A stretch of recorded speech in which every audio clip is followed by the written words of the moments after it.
and don't be soon fade like the grass and wither away like unwatered plants. Trust in the Holy One and do good, and you'll dwell in the land and enjoy security. Delight about those who amass great fortunes and carry out their schemes unchallenged. Let go of your anger and leave resentment behind, and stop worrying. It produces nothing but evil, and evildoers will be cut off. But those who put their hope in the Holy One, they will inherit the land. A little while longer, and the violent will be no more. No matter how hard you look for them, they will not be found. But the gentle will inherit the land and will enjoy abundant peace. Unscrupulous people plot against the just and gnash their teeth at them, but the Sovereign One laughs at them, knowing that their day is coming. Sword and bend their bow to slaughter the poor and needy, to murder those who walk uprightly, but they will be pierced through the heart with their own sword, and their bows will be broken. Better the little that honest people have saved than the ill-gotten gains amassed by the corrupt. The power of the corrupt will be broken, but the Holy One champions the just. The corrupt borrow and never pay back, but the righteous are generous and giving. The mouth of the just utters wisdom, and their tongue speaks justice. The law of the Holy One is in their heart. Their feet don't slip.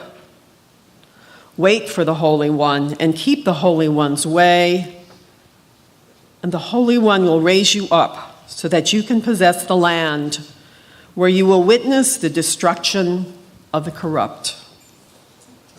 I have witnessed the corrupt who became powerful and flourished like trees born for this soil. Then suddenly they vanished and were gone. I looked for them, but they couldn't be found. But take note of the blameless. Behold the upright, for there is a future for peacemakers. But those who insist on rebellion will be utterly destroyed. The future of the corrupt will be cut short. The safety of the just is from the Holy One, their refuge when trouble comes. The Holy One helps them and rescues them from the violent, because they refuge in the Holy One. So ends our scripture reading, ancient words for today's present-day understanding.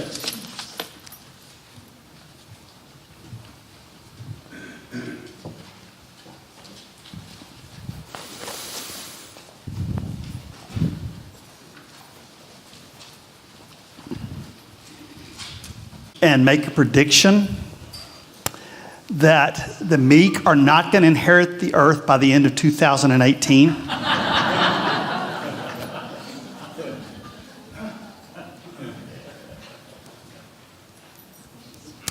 In fact, this whole type of poetry takes some kind of thoughtfulness for it not to be something of a joke. Necessary part of the struggle. That the fretting, the worrying, as human as it is, may not be helpful. So a look at this notion, the meek inheriting the earth. And what I'm trying to avoid is that image from the Grateful Dead where it says, I may be going to hell in a handbasket, but at least I'm enjoying the ride. I'm not trying to say, I think we are in incredibly critical times. but I think we can get through it.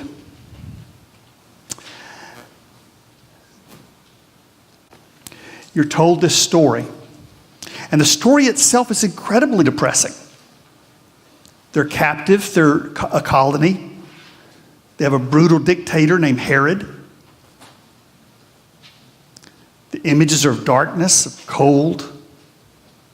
And yet they're told in the happiest and most radiant time in the Christian year. And what I want to ask today, is it possible to look at our own lives that way? To not become romantic. We are in incredibly bleak times politically. And we are people of privilege, so you can imagine how the people who are under the heel of this administration suffer.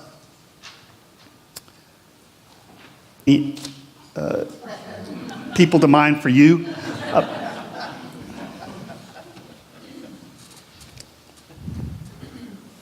But does that have to cost us our peace of mind? Can we do the struggle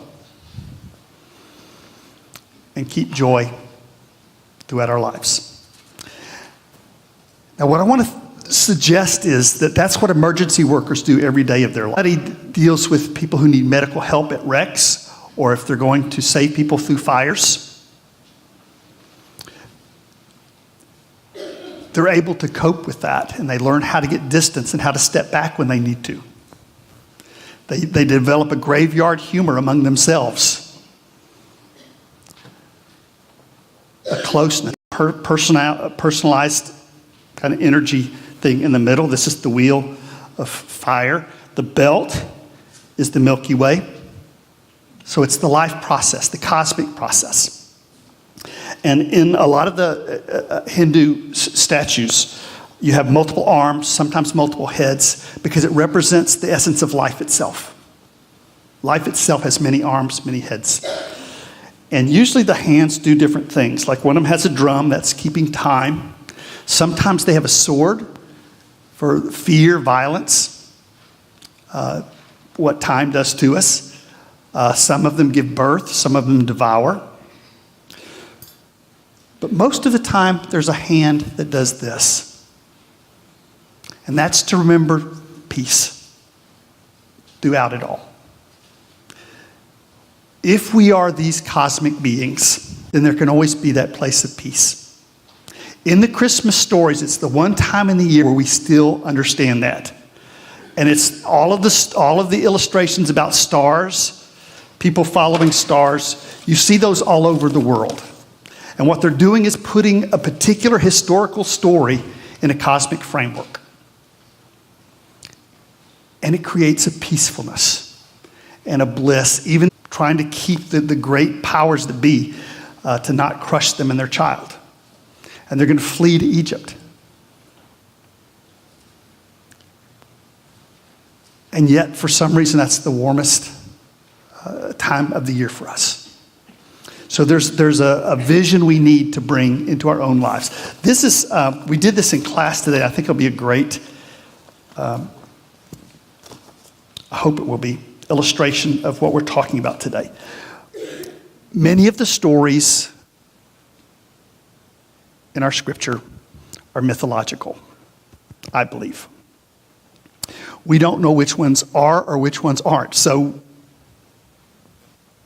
I think it's good to see truth and essence of our being. This is Karen Armstrong talking about myth. She said myth was regarded as primary in these religions of the world. It was concerned with what was thought to be timeless and constant in our existence, human mind. Myth was not concerned with practical matters, but with meaning. Unless we find some significance in our lives, we mortal human beings fall very easily into despair. The mythos of a society provided people with a context that made sense of their day-to-day lives. It directed their attentions to the eternal and the universal. And so what it's saying is you resist, you do everything you're in control of, and then you live in peace.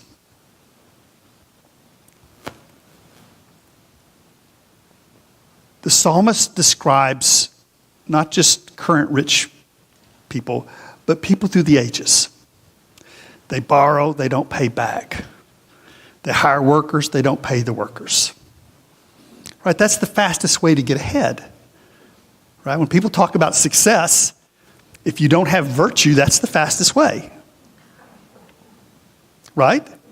And we have an economic system that does not reward virtue. If anything, it punishes virtue and rewards selfishness and greed. So I can't figure out why it keeps blowing up. You know? What's the constant there? But this is why it's so important to avoid this idea of an angry God, a God who controls things. That's not what the psalmist means, because obviously, there's been atrocities through the ages. It's talking about something more profound than that. And that image of Christ as a ruler, as a Lord, is very, very problematic, because you wouldn't need Christmas if that were the punchline. If the good power was going to beat the bad, good bullies beating the bad bullies. I've never seen a Christian movie that didn't make me want to throw up, because I've never seen a Jesus that wasn't. Jesus of the story is nonviolent. And yet it is that gentleness that is passed along. The psalmist says the people, the art that has lasted. The violence has passed. The psalmist says, like grass without roots. It's not that there's a supernatural being that comes down and punishes. It's the self. Those without character can't trust each other. As horrible as this has been, it's been a shipwreck waiting to happen. Because people who lie as often as the people in this administration. If we could change the world, we would, but we can't. We can work on it, we can try. We can march, we can rally, we can do all kinds of things like that, but our peace shouldn't ride on that. Our humanity shouldn't ride. It recognizes that the Jesus that they're waiting for is not going to change their political worldview very much. The Romans will be in charge when Jesus is born. The Romans will be in charge when Jesus is dead. We can bring that peace, we can bring that joy into the struggle and not lose our humanity in the process. The hope that the psalmist is talking about is not us wishing for the political solution we would want. Hope isn't about wishing. Martin Luther King said that there's a moral arc to the universe. I don't see it. Right? I don't see it. I see a lot of really good people getting crushed. But I do believe that evil is self-destroying. It has a life. Compassion has a life that isn't crushed out in the same way. It goes on and on. Moltmann was the theologian of hope. He said this: believing resurrection is not a consoling opium, soothing us with the promise of a better world in the hereafter. It is the energy for a rebirth of this life. The hope doesn't point to another world. It focuses on the redemption of this world. So we can be great activists and still have peace and joy. Robert Kennedy has a great and famous quote that I think this is the song Mary's singing. Mary is supposed to be a nobody, and she will not cooperate. We will see that throughout the Christmas season. She's, if you'll pardon my French, kick butt feminist. This child, she says, will bring the mighty low and lift the oppressed up. Because you can't have the kind of world we need under systems of domination.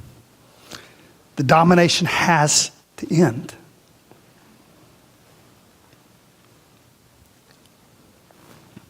And even if we can't make that happen in the short term, we can live in the hope where love does have the last word, where compassion is the ultimate power. Because in the end, that is the truth. This is Robert Kennedy, who, as you know, was struck down. And yet there's more. At Christmas, we tell the story of a very bleak political time. But because we put it in the cosmic context, we remember that peace and joy and goodness are possible. What if we looked at our own lives with those same eyes? What if we saw ourselves as born to heal the world? What if we realized that we are the light of the world, as Jesus said? That we are rays from a dawn of a hope yet to be. I invite you now